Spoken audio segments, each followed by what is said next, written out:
मुझे आज भी याद है वो बचपन की बातें।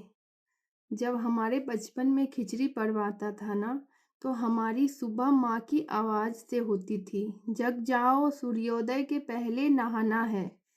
और जब हम जग कर बाहर आते थे, तो माँ गर्म पानी करके रखती थी चूल्हे पर बड़े बड़े पतीले में, और हम चापानल चलाकर ठंडे पानी में गर्म पानी को मिलाकर जब नहाकर बाहर आते थे, तो एक थाल में सजा होता था तिल चावल तिलकुट।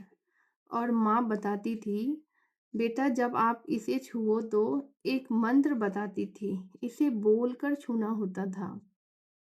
आज पता चलता है वो सिर्फ मंत्र ही नहीं, वो हमें हमारी संस्कृति, हमारे संस्कार हमें सिखाती थी। इसके बाद एक और थाल सजा होता था, जो कि खाने से होता था। दही, चूड़ा, तिलवा, तिलकुट और माँ के हाथों की बनी हुई आलू, गोभी, मटर की सब्जी। उस सब्जी में क्या स्वाद होता था, आहा! और दही की बात ही अलग होती थी। वो दही जब माँ दूध को चूल्हे पर गर्म कर कर के लाल करती थी, और जब उसे दही बनाती थी, तो इतना स्वाद उस दही में आता था।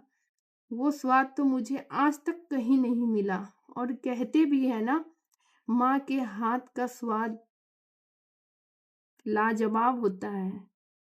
वही बात है, माँ के हाथों का बात ही कुछ अलग होता है। माँ के हाथों में जैसे जादू होती है।